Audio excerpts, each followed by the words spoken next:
Hello and welcome to the CBS 42 Black History Month special. I'm your host, Sherry Jackson, for Alabama's Hidden History.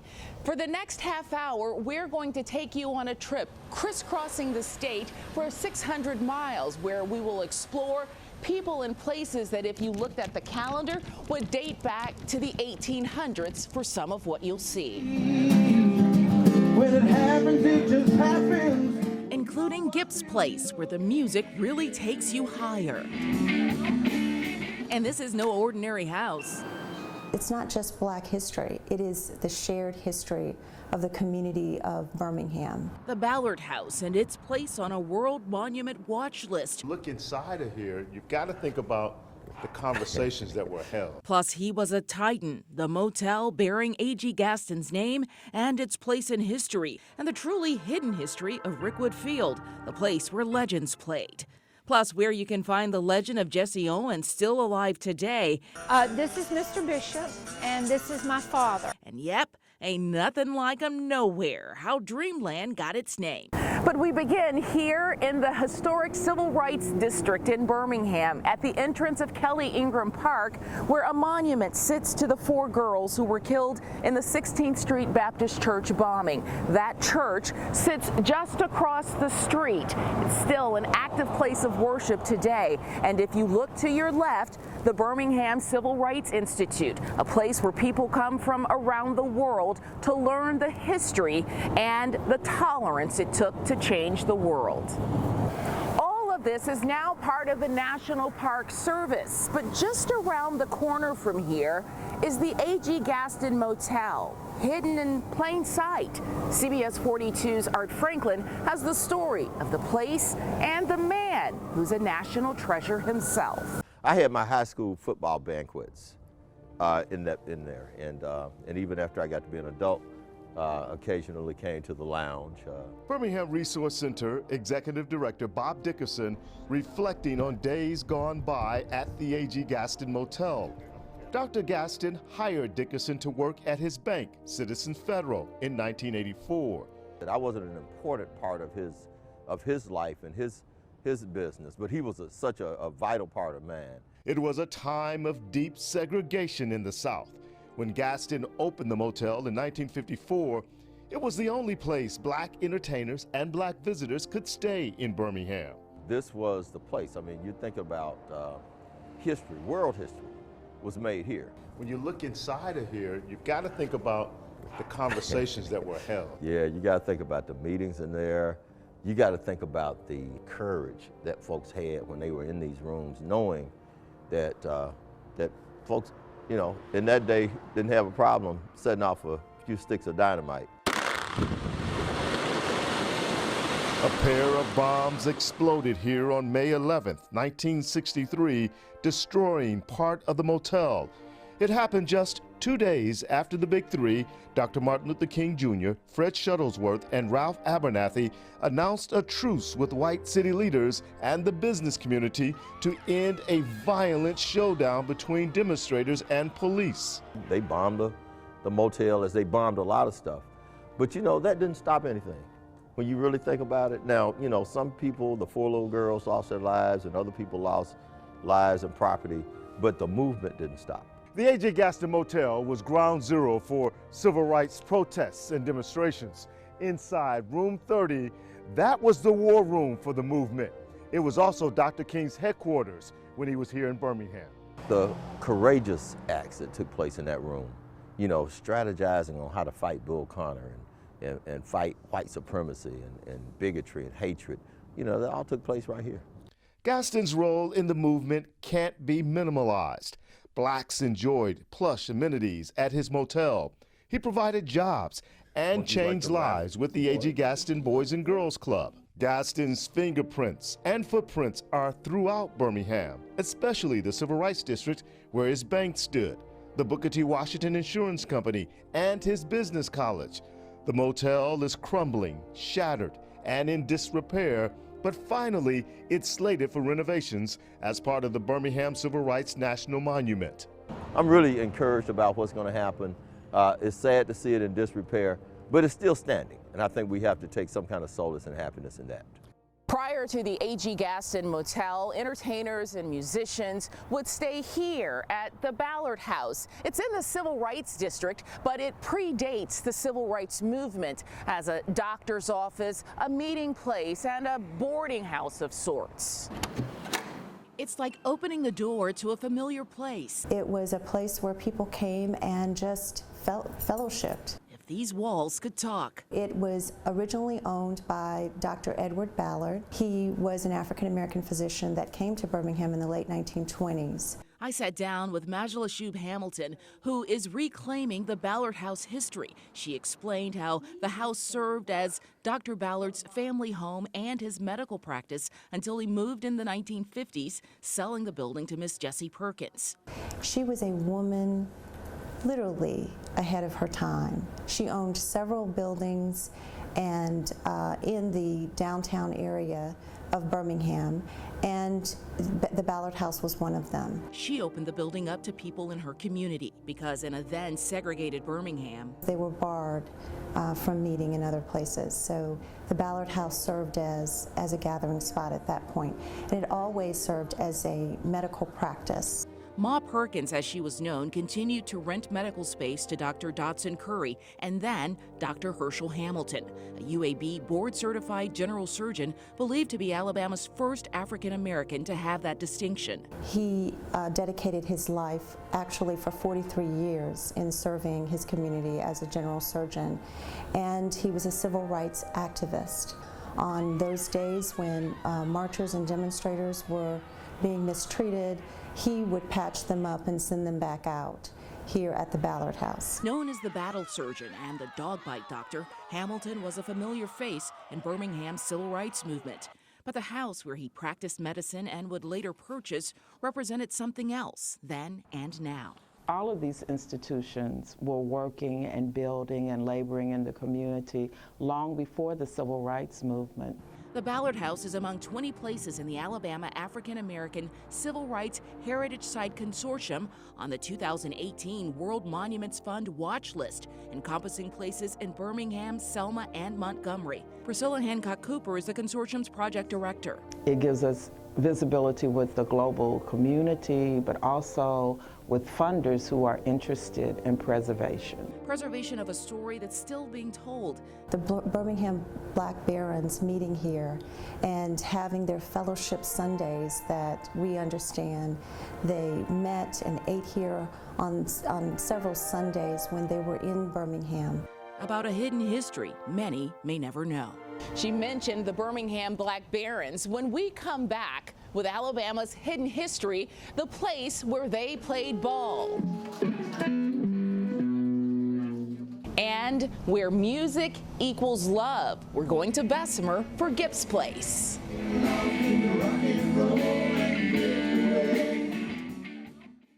Welcome back to Alabama's Hidden History. When you look across the landscape of the city of Birmingham, there are many landmarks that people know just by seeing them. Places like Rickwood Field, but there are stories on that field that you wouldn't know unless you went inside. Chris Wrinkle takes us on the diamond to the place where the Birmingham Black Barons played ball. A monument to America's game that has stood the test of time. There's nothing else like it left. Everything else is gone by the wayside. Before the Gray Lady broke ground, where the Green Monster loomed over hitters and the vines climbed the walls of Wrigley, there was Rickwood Field. Somehow or another, Rickwood Field has managed to survive. In the early days of Birmingham's steel industry, industrial titan Rick Woodward built a state-of-the-art ballpark in the shadows of Birmingham's steel mills. Over a century later, Rickwood Field still stands, now America's oldest ballpark. And it was the home of the Birmingham Black Barons, the juggernaut of Negro League baseball in the South. There's a lot of local people who grew up here going to games with their dad. Through its history, close to 200 Major League Hall of Famers have played a game at Rickwood Field. Names like Wagner, Cobb, Page, and even the Babe. In a place where time seems to stand still, over a century of wear and tear still takes its toll. So if we've got to rebuild something, if we've got to change, do something, we go, okay, what did the park look like in 1948?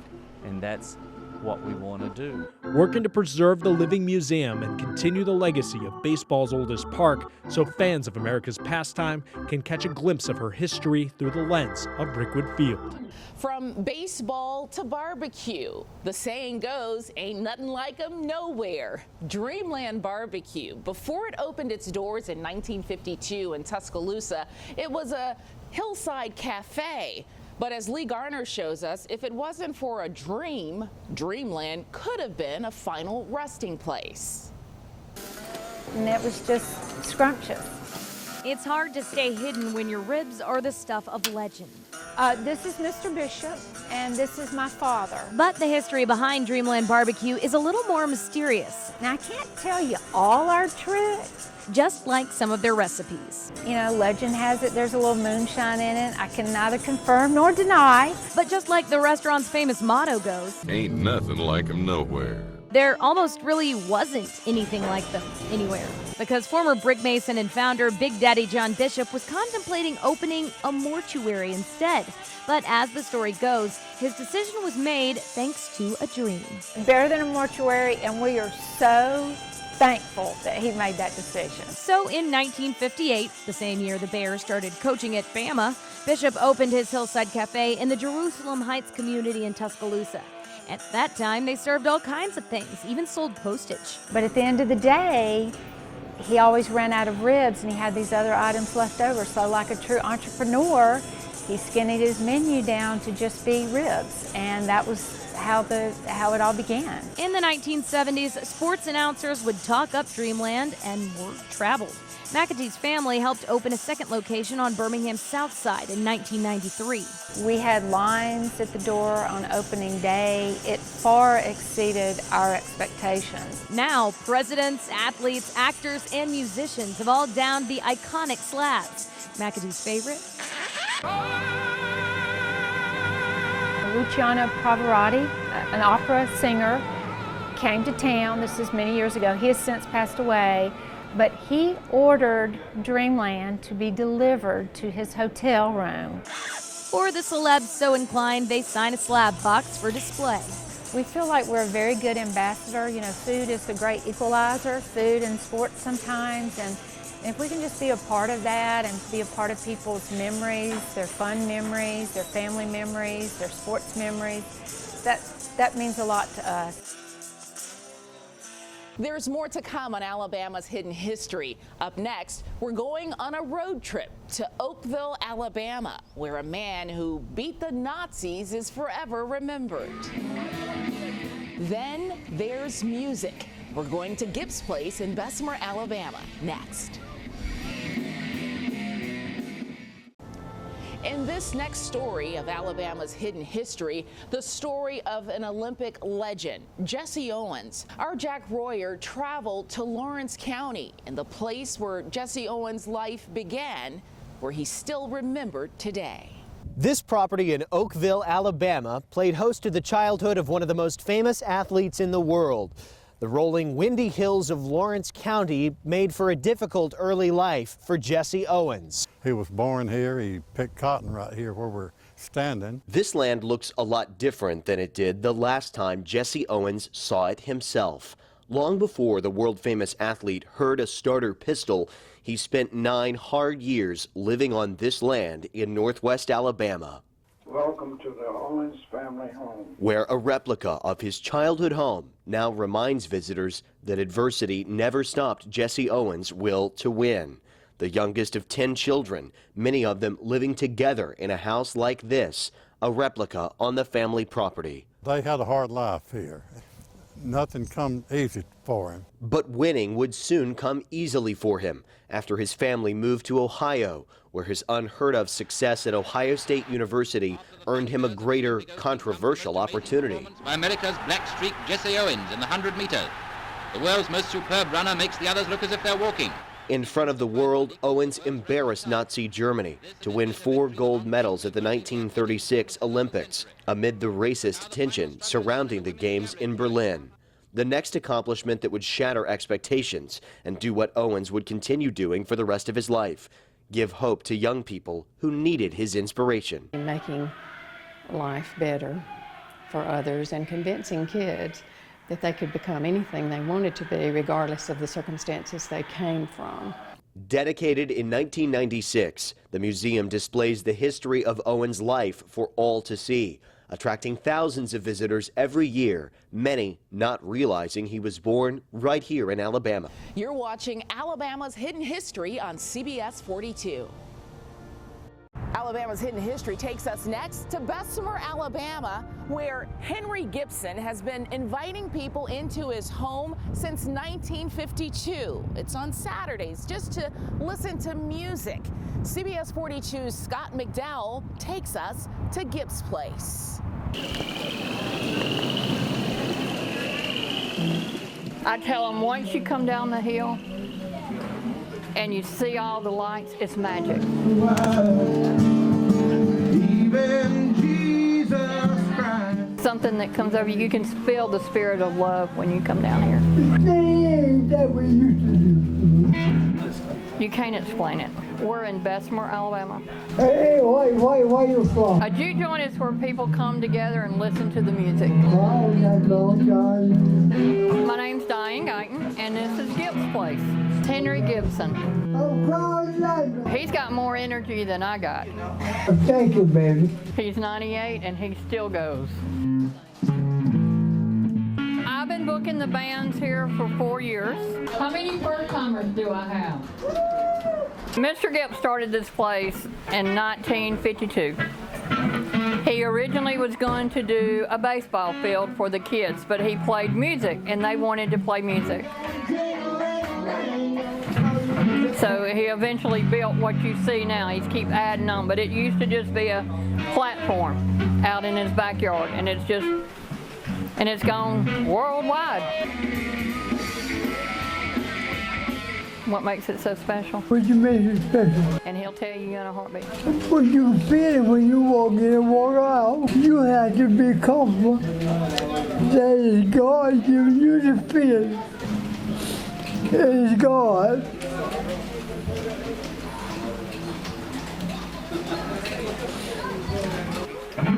Brought him to tears.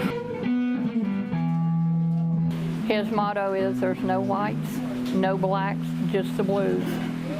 And he tries to bring everybody together, and when everybody's down here, you feel like one big family.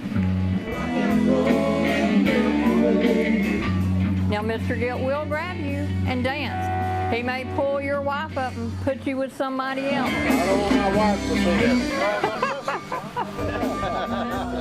But people don't care. You know, they're just here to have a good time. B.B. King's been here. Some of the old blues guys. I mean, you can see the pictures on the walls. There's just a peace that comes over you. Everybody's one. He don't see color. You got to meet him to know it and to appreciate this place and to love it. Makes my soul happy.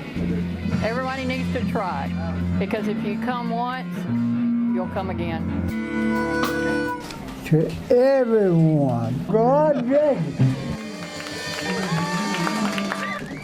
At 98, Gip isn't missing a beat. He invites everyone to join him at his place on Saturdays at 8 p.m. for more live music. You're watching Alabama's Hidden History on CBS 42.